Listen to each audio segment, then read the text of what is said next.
Gentleman in the back, yes. James Trump, Heavenly Father, we pray and Christian that we honor and serve the Lord. Name, bring us to the righteousness and the glory of your name. Amen. If you would join me in the pledges to our United States and Texas flags. I pledge allegiance to the flag of the United States of America and to the republic for which it stands, one nation, under God, indivisible, with liberty and justice for all. On the Texas flag, I pledge allegiance to thee, Texas, one state under God, one and indivisible.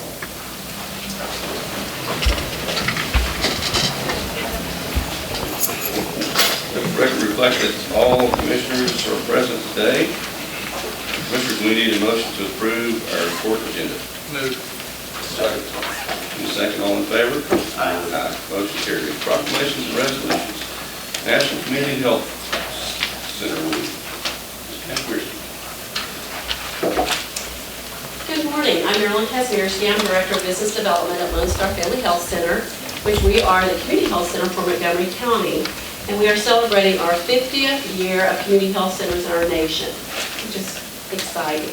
A proclamation today, whereas America's community health centers serve as a nation's safety net to keep communities healthy and productive in delivering high quality, cost-effective, and accessible primary care to all individuals regardless of their ability to pay, and whereas health centers are located in medically underserved areas and are locally controlled by patient majority boards, making each health center responsive to the individual needs of their community, and whereas 72 Texas community health centers care for over 1 million Texans at more than 350 primary locations sites in 2014, and whereas Lone Star Community Health Center, DBA Lone Star Family Health Center, served over 82,509 patients and 24,651 unique patients in 2014, providing comprehensive medical care for families including adults, women's health services, adult and pediatric dental, behavioral health service care, as well as supportive services and pharmaceutical and diabetic education and nutrition. Whereas Lone Star Family Health Center has served the community since 2003, and whereas patients served by community health centers have lower hospital admission rates, lower lengths of hospital stays, and lower outpatient and other health care costs than those in underserved areas without health care centers. And whereas National Community Health Center Week offers the opportunity to recognize Lone Star Family Health Center and their staff, board members, and all those responsible for the continued success and growth. During this National Community Health Center Week, we recognize the multitude of ways in which Lone Star Family Health Center is creating and empowering healthier communities by delivering high-quality, cost-effective, accessible health care. Now, whereas there it be resolved that through Commissioners Court of Montgomery County, Texas, is hereby proclaimed August 9th through 16th as National Community Health Center Week in Montgomery County, Texas. I move. Second. Any questions, comments? Thank you for all you did, Marilyn. Thank you, and I want to remind you of the extended invitation for our appreciation for you and what you do at our elected officials reception lunch on August 14th. So your secretaries all have the invitation. I've had a chance to tour their facilities, worth the trip over, doing a great job. You're always welcome. Thank you. All in favor? Motion carries. Thank you. Next is the presentation of the 2014 Distinguished Service Award to Montgomery County Historical Commission. Is there anyone here from the Texas Historical Commission today to present? You all rise. Make the presentation. Is there someone here from the Texas Historical Commission to make this presentation? Larry, let me proud presenter of this to you. It says, the Texas Historical Commission presents this 2014 Distinguished Service Award to Montgomery County Historical Commission in recognition of its active and well-balanced preservation program. Signed this date, June 1st, 2015. Congratulations. Wow.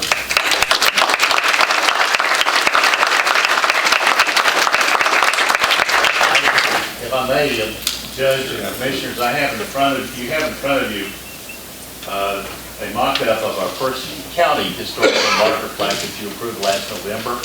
It'll be, we're going to be ordering it this week. It should be, we'll have a special ceremony sometime in September to recognize that, but we've got many others that are coming along. If you have a particular historical subject in your community that needs to be recognized, please let us know. I also want to recognize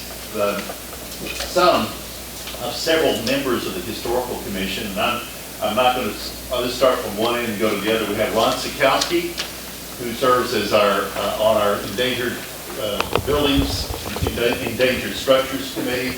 We got Maria Banos Jordan, who's involved in a number of our committees, and then Brenda Bevins, the cute little blonde back here, and the silver-haired lady next to her, Janice Shepard, and we have Sharon Russell. In the back, we have Mark Canada, Carolyn Carroll, Sue Ann Powell, Patricia Easley. All of these represent various parts of our county. They're engaged in a number of different activities that we do as a historical commission. We're very proud of this. This is the third one we've received in the past 3 years, so we thank you again for all your support for our commission. Larry, congratulations. Congratulations, Dolly.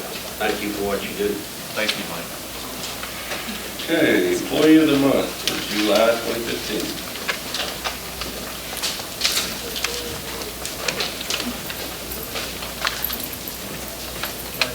Good morning, Judge and Commissioners. Thank you for the opportunity to allow me to present the July Employee of the Month.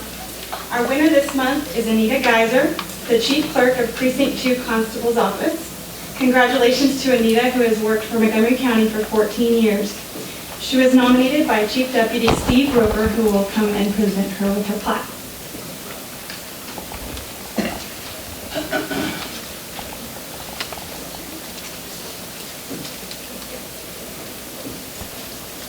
Judge and Commissioners, we're delighted that Anita has won this award. She's been a dedicated, faithful employee of Montgomery County for 15 years. She served briefly with the Animal Control Department before moving to the Precinct 2 Constable's Department. She is an employee that we are very proud to have working under our roof. She loves Montgomery County. She doesn't even live in Montgomery County. She lives in Grimes County, so she drives a long way to get here every day. She shows up for work when she's sick. She shows up for work when she has other family issues that probably need to be tended to, but she comes to work. And in 15 years, I cannot recall one mistake that she has made in our office. She deals with time-sensitive paperwork out of the courts. She deals with our tax sales, and that involves a lot of numbers, a lot of figuring, and she just does it flawlessly. On another note, Anita's family comes from a long line of service. Her uncle, Richard Cheshire, retired from the Sheriff's Department several years ago, and her uncle, her grandfather, Howard Finley, served as Precinct 2 Constable from 1964 to 1981. So, Anita, once again, we are delighted that you work for us, and we're delighted that you received this honor today. Thank you very much.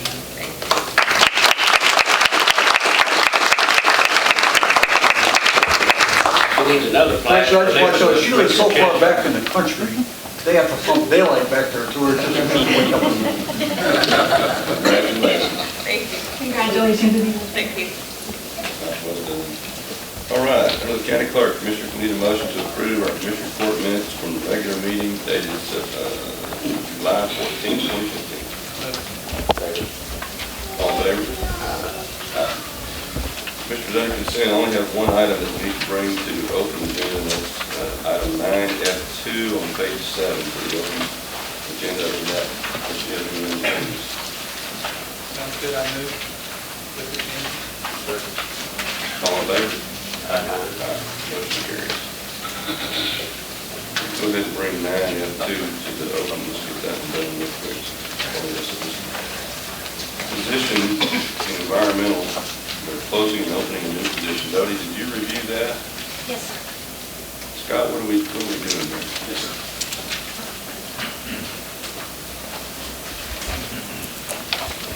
Morning, gentlemen.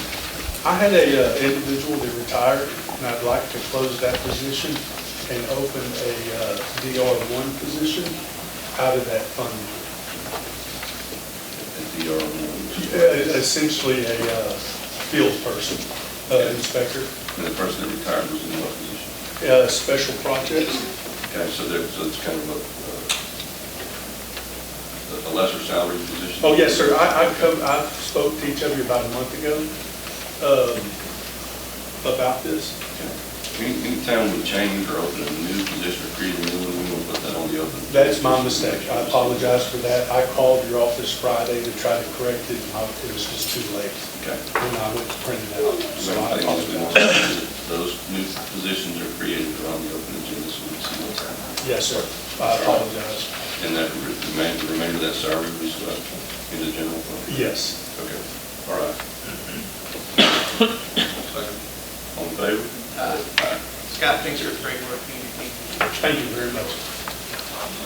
All right, the next item on the agenda is our citizens' comment portion, and we're going to have two different citizens' comment portions today, as we talked about in the last Commissioner's Court. If you have an item that you'd like to discuss that is on the agenda today, we're glad to have you today before our agenda to talk about these items. If what you'd like to discuss is not on the agenda today, we'll have time at the end of our session for you to make your comments. Those individuals who have signed up, I've seen here several that are talking about the animal shelter. We're going to recognize those immediately. So the first person is Kathy Henderson. And let me just state for the record, we will now invite public comment. Please state your name and the topic of your comment before beginning your remark. Public comment may not exceed 3 minutes, and questions or concerns about the operations of Montgomery County programs may be referred to department heads or elected officials. The Texas Open Meetings Law prevents the court from deliberating or taking action on matters raised in public comment. So with that, Ms. Henderson.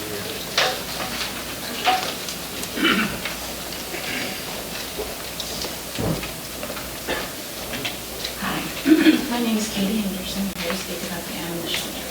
A week ago, Tanya Bohannon started a petition requesting that Care Corporation be removed as management at Montgomery County Animal Shelter. As of today, over 3,500 people have signed the petition.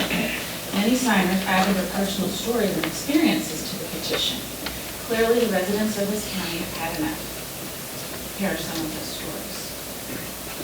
We adopted 2 cats before Dr. Ross took control. They were happy and healthy. We then adopted a kitten just after the change in management. She was a sweet and healthy kitten. She was my daughter's world. When Dr. Ross spayed her, she was never the same happy and healthy kitten. She began to lose coordination. One night she had a seizure. This began a week-long vet ordeal. $1,400 later, she had to be put down. Dr. Ross is a monster.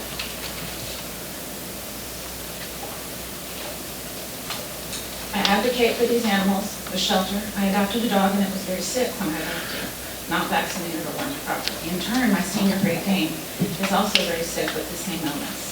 I've not been helped at the shelter. Sat for 3 hours after I was told to bring him and still didn't get seen. I'm now spending hundreds of dollars all because someone decided it would worth more to them to not take care of this dog.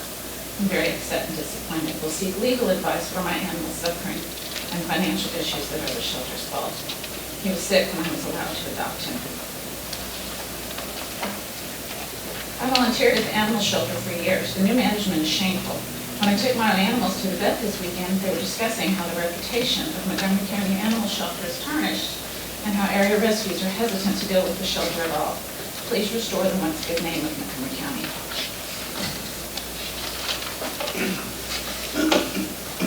A 19-year-old doctor adopted a fur baby from the shelter.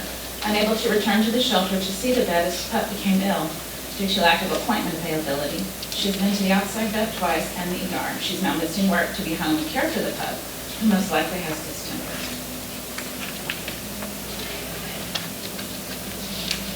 I believe the break in the system that offers such little support when contacted about such a highly communicable virus. Our daughter was basically told by the shelter, "Sorry, you're dealing with this," and hung up. I have adopted an animal, and within 7 days he was sick. I had to seek treatment from my own vet, costing over $1,000. He picked up the virus at the shelter. Others' animals have died and going back for routine spay or neutering. My daughter adopted a dog from this facility 10 days ago. The dog began showing respiratory problems within the first couple of days. After several vet visits and an ER vet visit, it appears the dog has distemper. When my daughter informed the facility, there were no offers for help and actually very little concern. Just we wish you the best of luck. This behavior is unconscionable, and many, many more animals are exposed to the dog due to negligence. This has to stop.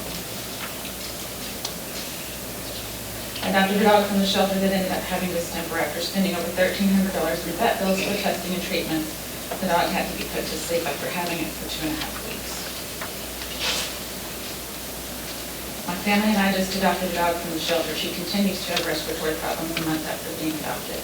I was told she had kennel cough, and they gave me the remaining 4 days of antibiotics to give her. 10 days later, she was still sick. Senator's in your 3 minutes. Okay, thank you. Thank you for your comments. Next person signed up to speak is Terry Heidi.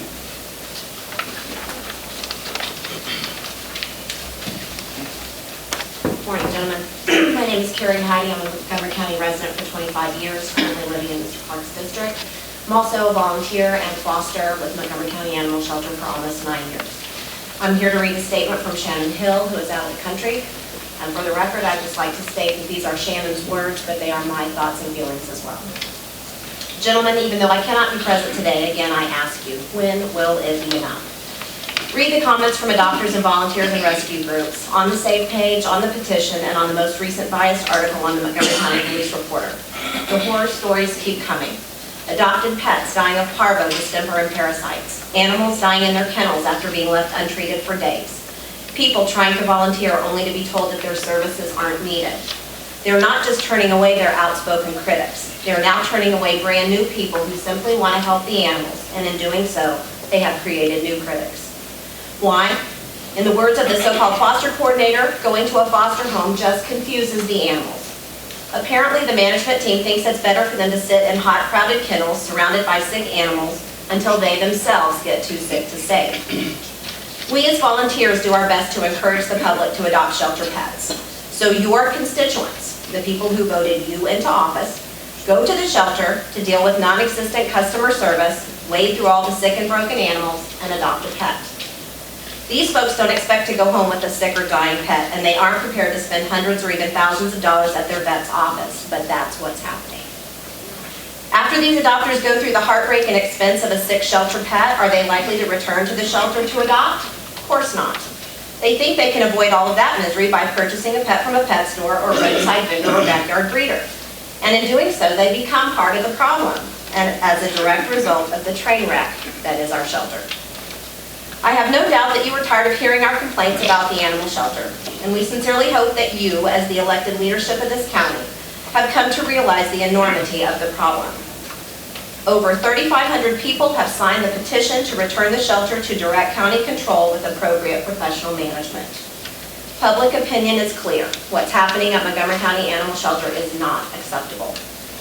Gentlemen, you have the opportunity to make a tremendous difference. You can stop this. We don't want committees and focus groups that will take months to make non-binding recommendations. There is no time. There is a crisis already happening. The animals in county custody, animals that are ultimately your responsibility, are suffering and dying. We're asking you to take a stand. Right here, right now, today. Thank you. Thank you. Next is Barbara Bates.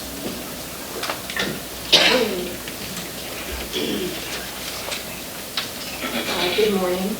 My name is Barbara Bates. I'm not a resident of Montgomery County, but I am a foster at the shelter. And for clarity, I am not the Barbara Bates that works there. I have been a foster and a volunteer for the past 5 years. Did the shelter have problems prior to the current management? Yes, they did. Absolutely. You as commissioners didn't hear much about it from us because we had been told to be quiet, that publicity would hurt the animals. Being quiet has not worked. It has not helped anybody. The current management just does not get it. They do not network properly to move animals to rescue quickly. They do not encourage foster homes and volunteers. People are being turned away. Not outspoken people, as Carrie mentioned, brand new people. They're being told that their dogs do not need fosters. They do not proactively identify, diagnose, and treat animals with medical problems. They do not provide proper support to recent adopters.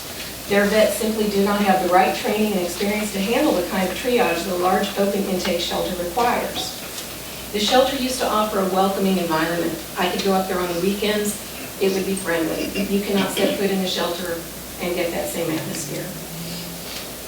Volunteers were welcome and treated with respect. Fosters could take home pretty much any animal they wanted to. Since fostering is an emotional experience, most fosters are drawn to certain types of animals in need. So when you have fosters who specialize in elderly animals, and the shelter tries to insist that they should take puppies, it doesn't work. When you have someone who likes to do the Demodex mange cookies and they tell you to take one with the URI, it doesn't work.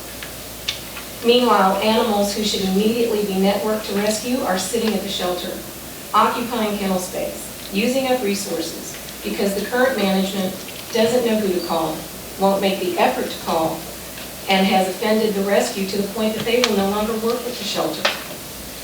One well-respected local rescue just spent thousands trying to unsuccessfully save a puppy from MCAS who developed distemper.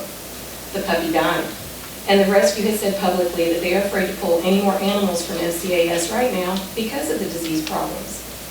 Other very reputable rescues have been blocked from pulling animals. This is a major philosophical problem.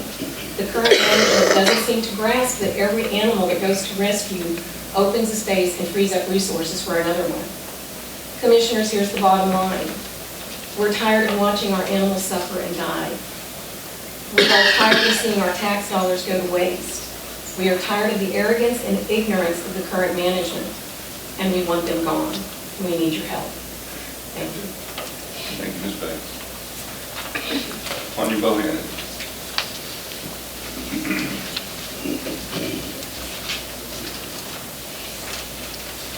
Good morning. Can I read this? Thank you.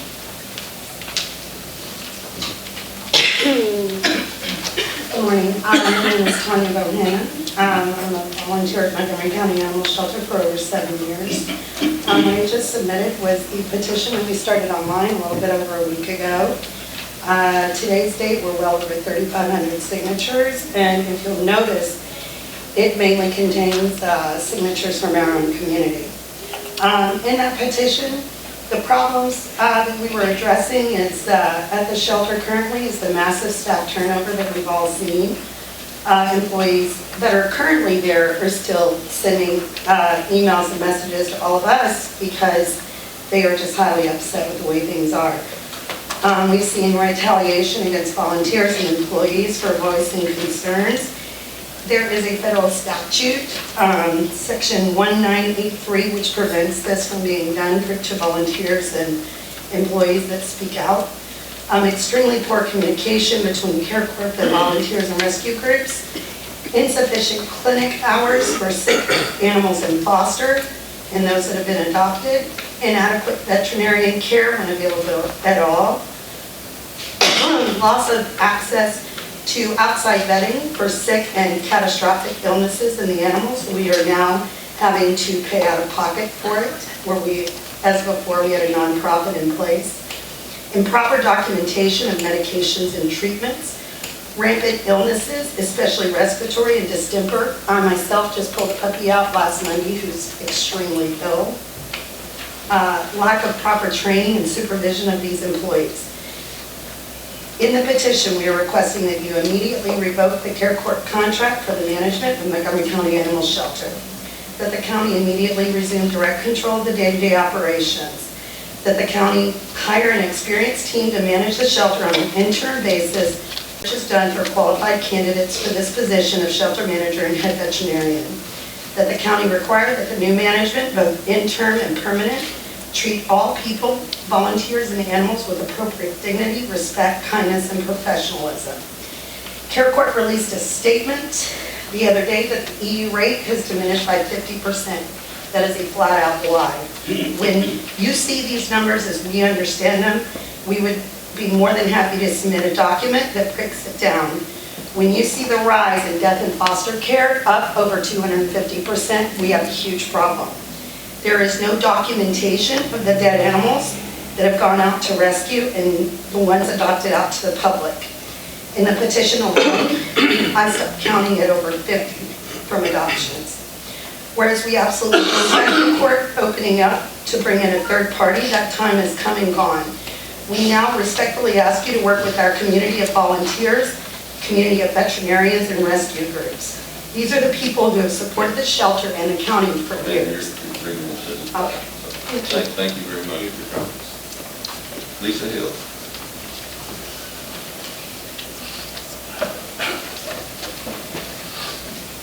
Good morning, Commissioners. Good morning, Judge Doyle. My name is Lisa Hill, and I live in Precinct 1.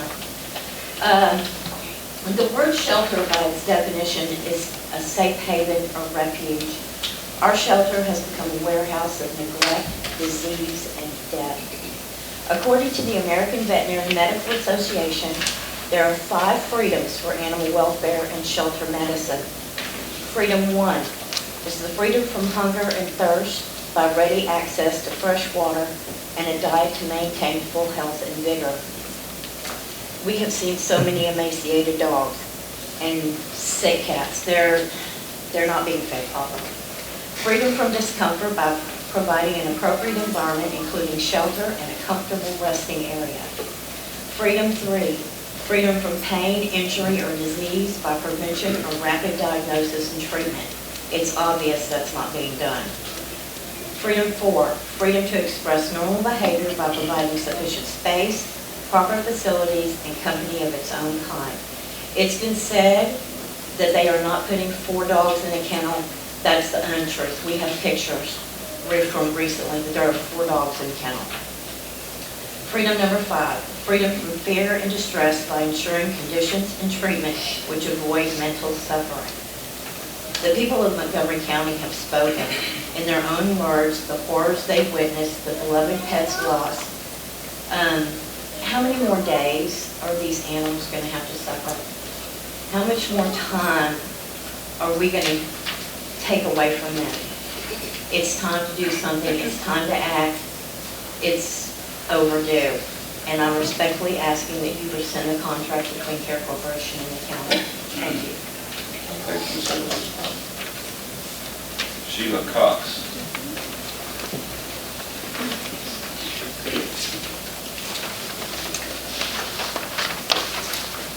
Good morning. I too am speaking to Montgomery County Animal Shelter.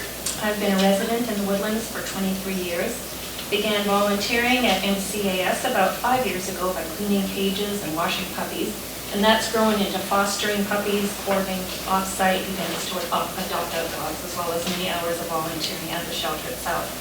Over the years, I've seen the care of the animals and the environment improve. And with the partnership between the wonderful volunteers and the nonprofit that we had in place, it brought good results. The nonprofit provided Advantage Multi as well as paid for off-site vetting when needed, in addition to foster support and many other things. The animals were staying healthy, and by the end of 2014, I was proud to be part of our newsworthy shelter. Since the new doctors took over, there appears to be a lot more sickness, skin issues, and animals not getting timely treatment. There seems to be a neglect of proper administration. I've seen treatment sheets on empty kennels, and yet none for animals that clearly are in need of treatment. Kennel cards are missing. Others have missing or improper data. Some animals get Activale on admission, and others do not. With the previous administration, all the animals received the Advantage Multi, which has a broader scope of treatment and resulted in better health. Recently, I've had contact with 2 adopters whose animals became very ill, one of which died.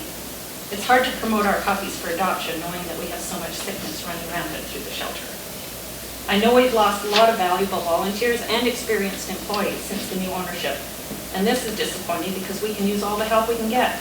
It's extremely difficult for me to see how these 2 vets can provide proper care at the shelter while servicing their new clinic in Houston. It appears that the shelter was simply a stepping stone to give them equity for their clinic, and I fear the shelter will be neglected even more. My desire is to see the shelter have good administration, available vets with a can-do attitude, and provide encouragement and support to the volunteer base the shelter desperately needs to serve this community. I do not think the current ownership or their actions to date will provide this, and so I ask you to consider a way to make this shelter a success. Thank you. Thank you, Scott. Next is Tracy Shreve.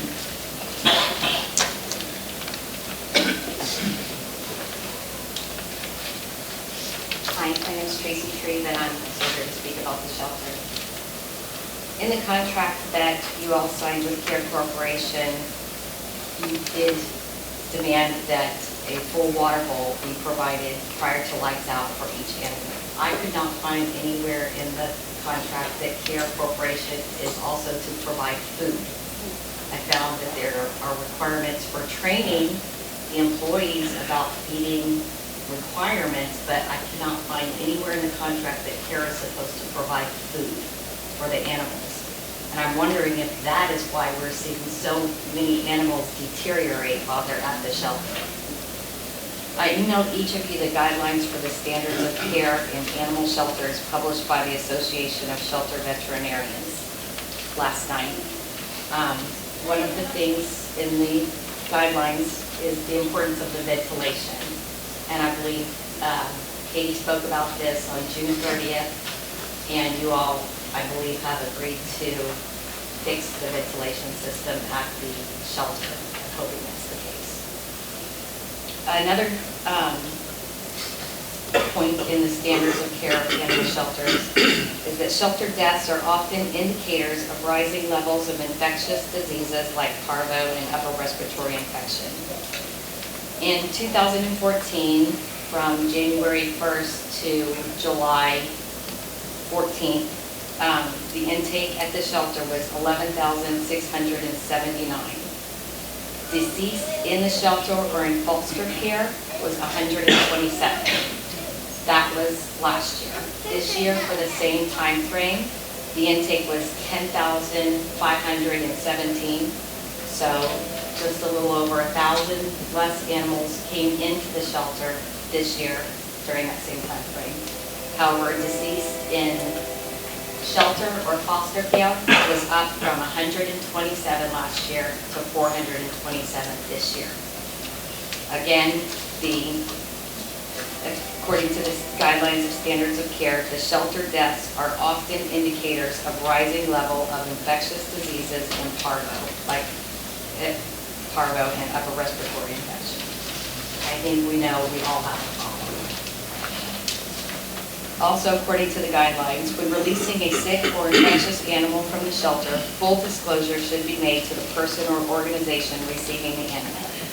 I don't think the people adopting puppies from the shelter are receiving information on what that puppy may bring with them, which is parvo, distemper, upper respiratory infections. I know when we pull animals from the shelter, oftentimes we are not given the vet records. We have to specifically ask for the medical records of the animal that we're pulling. Thank you. Thank you very much. That's the last of the individuals that have signed up to speak on the animal shelter. If there's anyone that has anything that they'd like to discuss that's on the agenda today, we'd be glad to have you speak at this time. If not, if you have something you'd like to discuss that's not on the agenda today, we do have a time held at the end of this session. That's number we're going to move forward then. Under County Judge, consider and approve a letter to the Texas Commission on Environmental Quality, TCEQ, for disbursement of low-income repair assistance program, the LIRAP program, grant funds for fiscal year 2015 and 16. Authorize myself to execute the same. Second. Questions or comments? All in favor? Aye. Motion carries. Item B, consider and approve the reappointment of Sharon Walker to the Board of Trustees of the Tri-County Behavioral Health Care for another 2-year term to expire August 31st, 2017. Move. Second. Questions or comments? All in favor? Aye. Motion carries. Consider and approve authorizing the Montgomery County Employees Committee to use and manage the parking facilities on Simon Street in Conroe during the 2015 Conroe Catfish Festival. Collect a fee for public parking of no more than $10 per vehicle during the Conroe Catfish Festival 2015. Second. Questions or comments? All in favor? Aye. Motion carries. Discuss and approve appointment of a special committee of experienced veterinarians or other appropriate professionals to review Montgomery County animal shelter operations and contract and provide recommendations. Move. And say a little bit about that. So much. Second. Okay. Well, basically, I mean, most of these folks out here I've either met with you individually or as a group, have lots of conversations, and it's hundreds of folks that we've reached out to. We've also reached out to the folks in the shelter, myself, the judge. We've had people go in unannounced that nobody knew they were coming. I mean, there's two sides to every story, and I'm not saying that, you know, whether there's smoke, there's fire. I'm just telling you that, you know, the process we've got to go through right now, you can't just say the contract's up. So what we're going to do right now is exactly what the judge just read. I'm going to expound on that a little bit. We're going to interview and select and approve 2 to 3 licensed veterinarians to do an independent third-party evaluation, unbiased, not swayed one way or the other. We're going to finish the selection process of a shelter improvement management group who will do an independent, unbiased recommendation of the shelter and make recommendations for changes. And then lastly, both of these groups are going to analyze and scrutinize the current protocol and best practice of the shelter, report back to us, and we'll take appropriate action. Commissioner, I think it's a good idea. I think this could have been obviously under your segment of the agenda, and probably should have since you've taken the lead. Because Mr. Clark had a good idea of doing some of this as well. I think we leave it to Commissioner Clark, and we make recommendations to you, Commissioner, on a couple of veterinarians we may have. As you feel it's okay with the court, I would say we let Commissioner Clark make that absolute determination of that group. Yeah, I know that Commissioner Clark put a lot of time in this. What if I think we're taking it slightly and we're not? But I think this is a great step. This is a put-off. This is going to bring finality to a long-standing problem we've got, one way or the other. Commissioner Judge, Ms. Bohan, I know that you have been very patient and very forthcoming with information throughout this whole process. And I'd like to ask Jim to consider having you on that board so we can have somebody from the outside participating in this process to provide insight, and that way it's a much more transparent process. So if you consider that, I think it could do value. We may have, the 2 groups I spoke of are shelter management experts and veterinarians. So you don't have a vested interest in either side, because I wouldn't want it to be skewed or misconstrued by one side or the other, how the outcome was. I want third-party independent report coming back, and certainly she's been very, very helpful to this point forward, and I'm sure she'll be very, very helpful moving forward and maybe bringing everything to finality. But I want to keep this independent. I'm not discounting your ability at all, but let's get somebody that's neutral, who doesn't have any skin in the game, period, and let's just get a third-party observation, report back to us, and then at that time, we'll move forward and possibly put together a little board to take action. So. Yeah, because we got to get this corrected. We understand there's a problem. We see there's a problem. I appreciate the effort that each and every one of you put forward. We have 3 rescues at my house, and both of my daughters work for veterinarians at the time. There's a love on this court for animals in general, so we recognize the problem. There's just certain steps we have to go through to get where we need to be. So this puts us in the right direction. And the last I want to talk about a timeline. I don't have it's just going to drag on for months and months and months.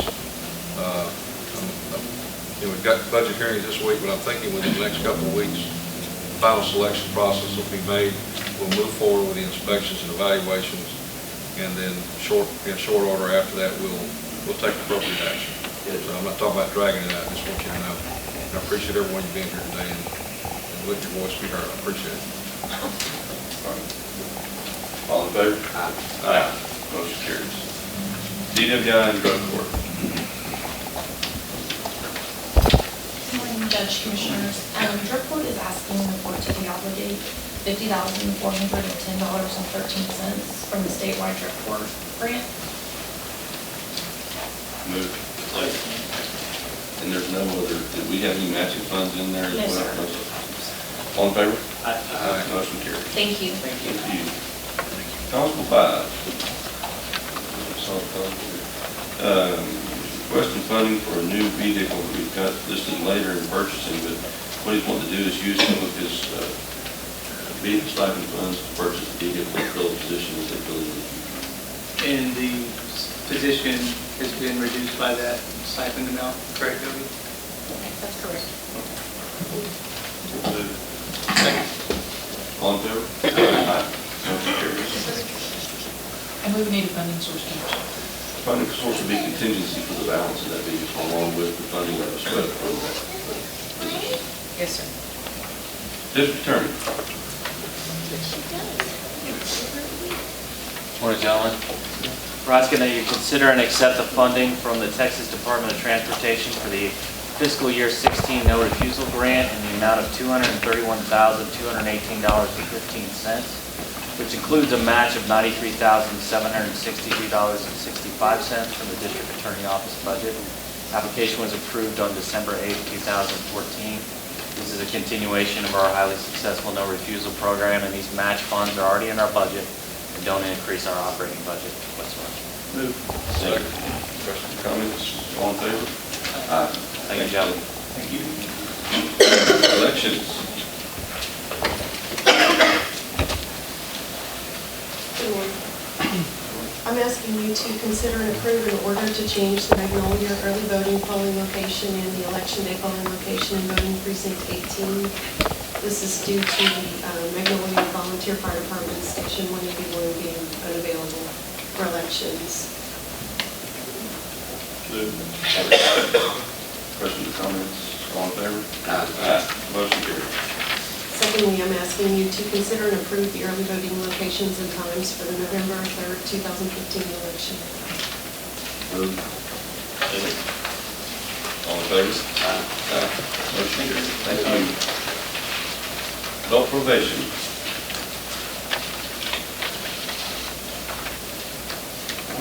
Morning.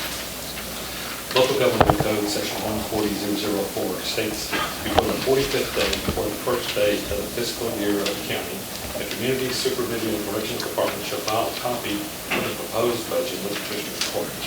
The Montgomery County Adult Probation Department met with the Board of Judges on July 10, 2015 to discuss and approve the proposed budget for fiscal year 2016. This is for information purposes only. Good. Thank you very much. Just FYI, Just need to accept the bill. I'm going to move we accept it. Second. We need a motion to accept it, or is it? Yeah, you need to accept Okay. All in favor? Aye. Motion carries. County Auditor. Before you is a resolution expressing your intent to finance expenditures which you've incurred. You're required to file this within 60 days of making an expenditure. These are for a down payment on purchase of some land on the North Loop, as well as a remodel at Constable Precinct 1's office and the architect for a sheriff's substation in South County. These are all items that are on our seal list. I believe that the land is one that you've recently discussed and added to a list that you already have. Yes, sir. Second. All in favor? Aye. Motion carries. Thank you. Phyllis. Purchasing.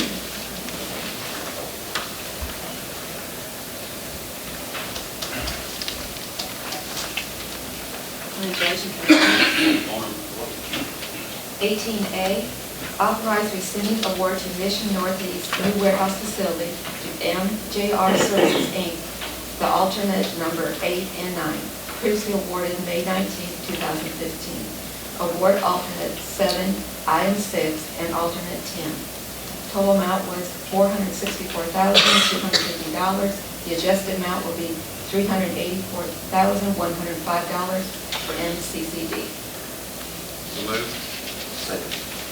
Questions, comments? All in favor? Aye. Motion carries. B, take all appropriate action on the Hurricane Ike Disaster Recovery Round 2.2 Deerwood Drainage Project Closeout Report and de-obligate $457,539.56 of the Round 2.2 Disaster Recovery Infrastructure Funds, the GLL contract. And the construction and environmental came in under budget. Move. Second. Questions or comments? Do we have any other projects ongoing? No, not that would fit those documents. Was that through CDBG funding, or was that the cap? Was that? What Yes. fund was that? Yes, the globe. Is that under CDBG? Yes. Oh, okay. All in favor? Aye. Motion carries. C, take all appropriate action to award project 2015-0031 for RFDQ drug and alcohol screening services for various departments to Redwood Technology, Laboratory Inc., and the contract to follow. Move. Second. Questions or comments? All in favor? Aye. Motion carries.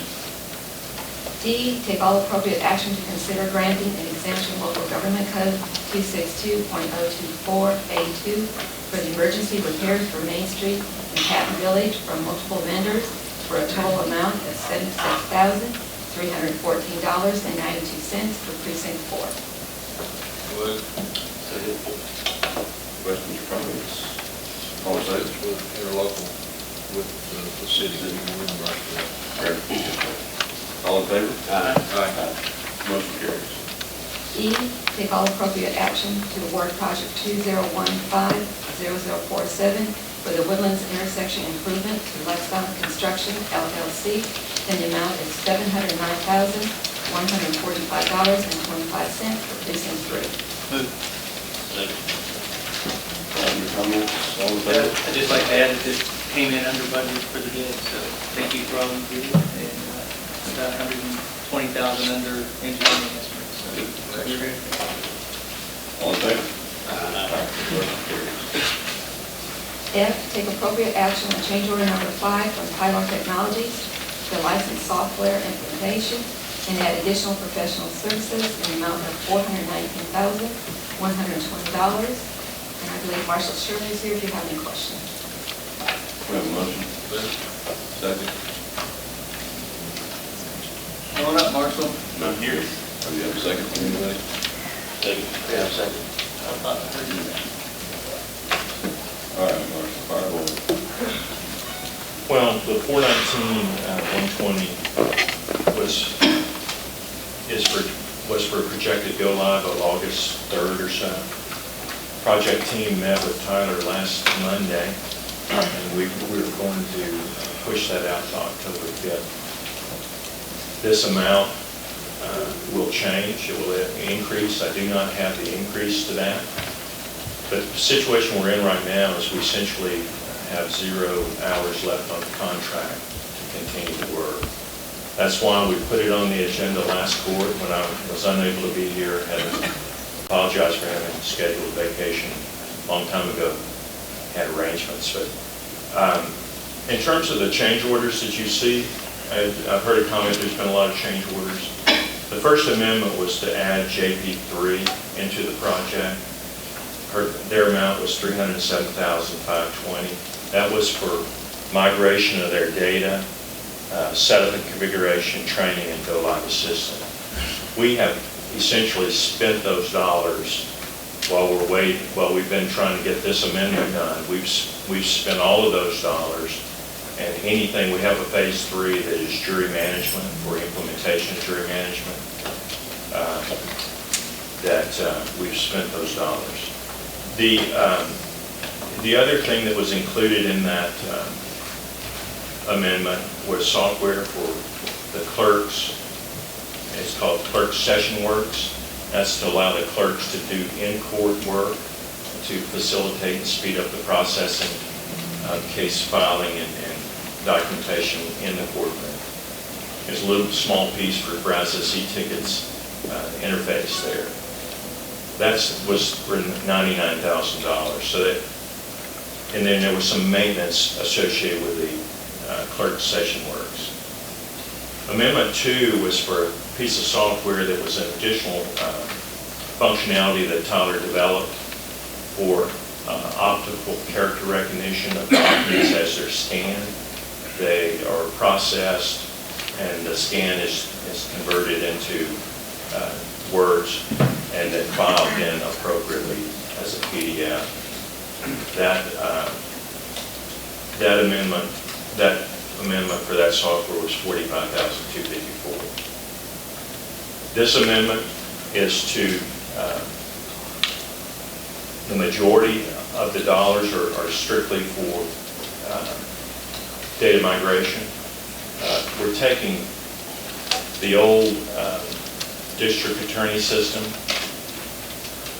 the county clerk system, the district clerk system, the JP system, and there's a couple of outlying smaller subsystems that have financial data and other things. So we're merging all of that data into a single set of Tyler Odyssey software.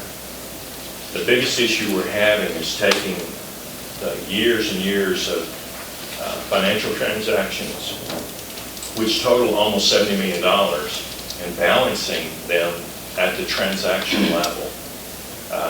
Old systems would allow you to plug data without corresponding debit and credit transactions.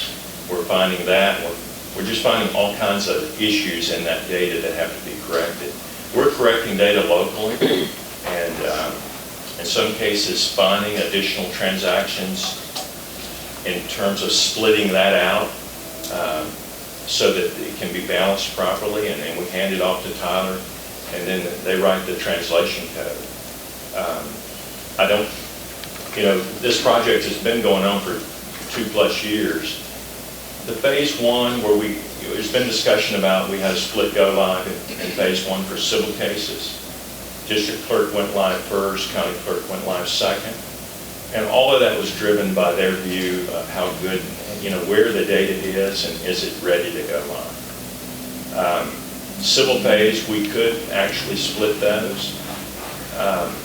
I would tell you that district clerk had post-go live financial transaction issues that had to be resolved for a number of months once they went live.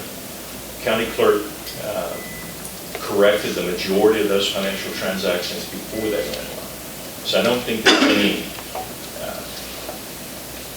anybody that you can hang a blame on per se in terms of who caused this delay. It's primarily driven by the data.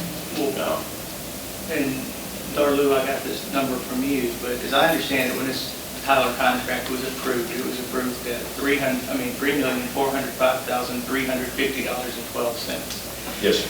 If you take the $307,520, the $99,000, and the $45,254 that you just mentioned, those change orders, you get $3,857,124. You're on this paper before us, you say that the cost is now somewhere between $4,205,361.12 and $4,624,481.12. That's a heck of a lot of money. I am beginning to lose my patience and I just feel like that when we see change orders of this magnitude and we see this much money, I think you have an obligation to keep us better apprised at this level of why those change orders are coming about, what's driving the cost over time, and I still don't think you've done an adequate job of explaining that. Commissioner, I would tell you that each one of these amendments came before you at the time, and we had this at the question and answer session. I discussed them prior to coming in here. Okay, well, you're at $3,800,000, and this paperwork says somewhere between 4.2 and 4.6 million. Yes, sir. So that's the number I get to also.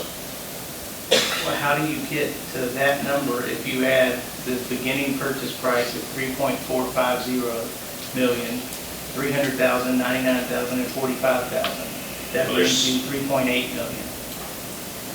The numbers I have here, working from my sheet and from the PO, the software licenses are $1.559253. The original amount for professional services is $1,495,130.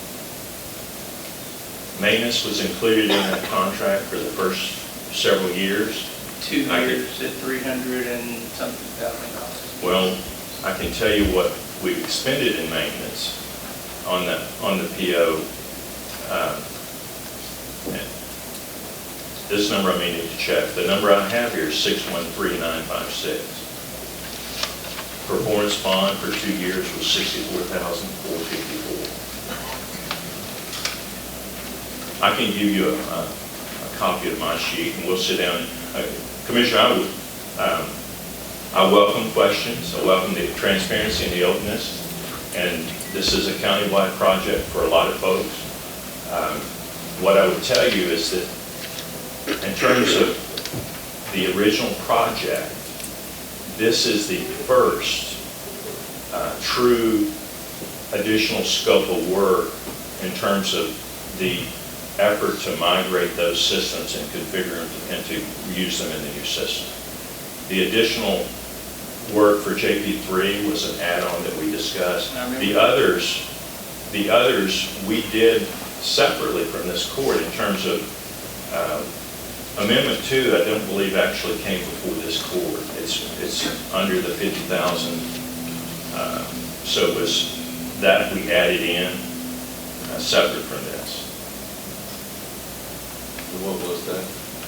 The optical character recognition level 3, $45,258.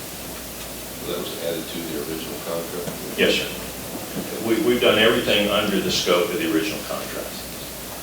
There's nothing outside it.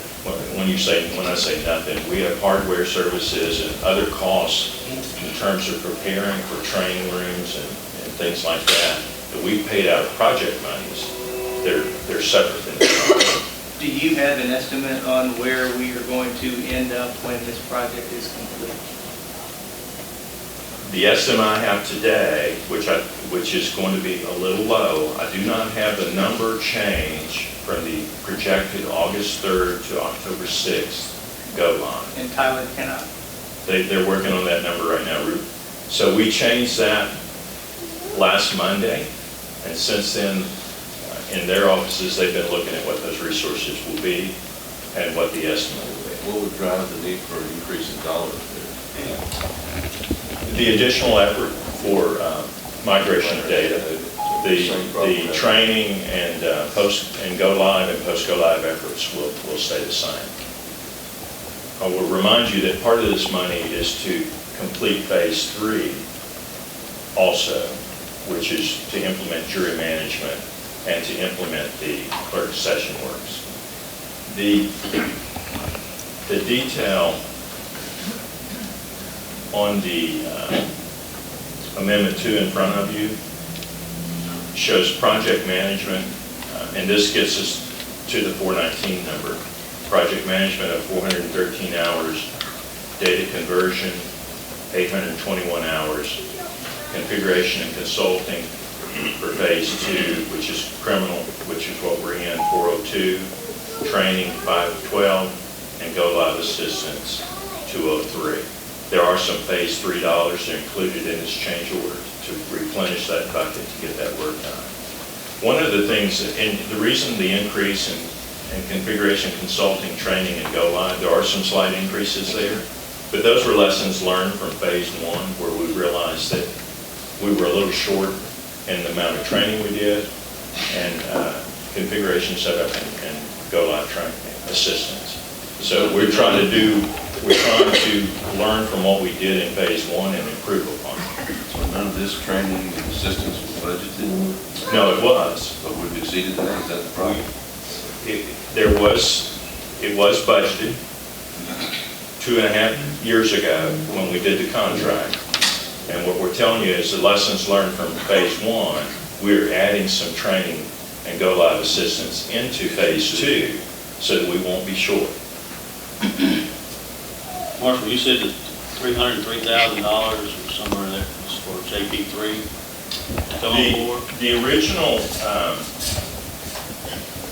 The original contract for JP3 for data migration, configuration, setup, training, and go live was $307,520. Now, this increase is for a little bit of assistance with them, but I do not have that broken out separate from the other. Are they on board? Are they online? Are they on board? Absolutely. When was that implemented? That's been a while. When was that implemented in JP3? JP3 is not implemented. They will go live in October 5.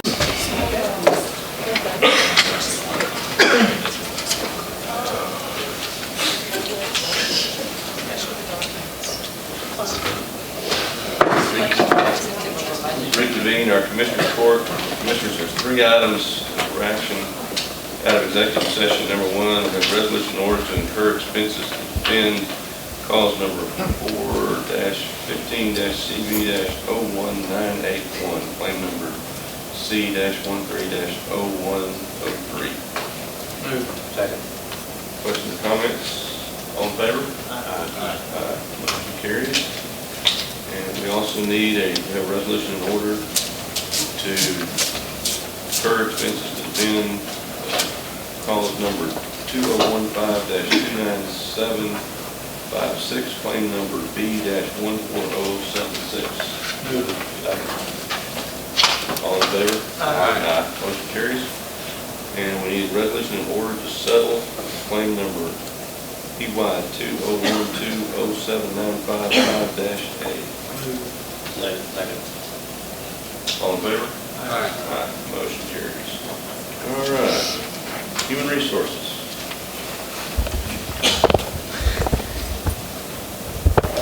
Please consider and approve the payroll change request forms.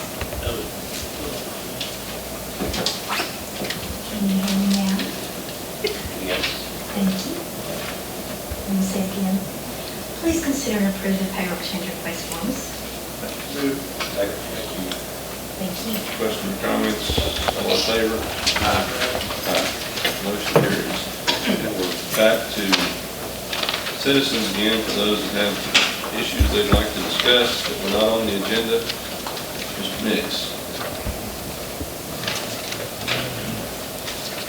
Hi, Commissioners Court. My name is John Nix. I'm here speaking, asking you to reconsider and put a road bond in for this November 2015 election. During this pre-election, you also said that we have it now and now. I'd like to know why you want to think of holding it off when you was actively pushing for it. That had to be done right away on that case. There's one thing I would like to know the answer to that as well. But I'd really like to see a good, responsible bond on the 2015 that has a lot of transparency and does not have a lot of mess like the Woodlands Parkway extension and the maintenance projects in it.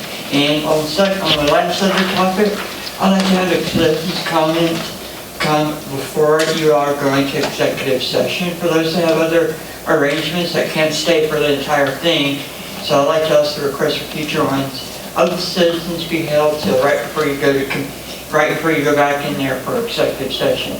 Thanks so much and have a great day and stay cool. Thank you, Mr. Nix. Anyone else that would like to address Commissioner Court? Seeing none. Amy, do we need to adjourn court before we begin budget hearings or just? Yep. Okay. Need a motion to adjourn Commissioner Court. Second. All in favor? Aye. Court is adjourned.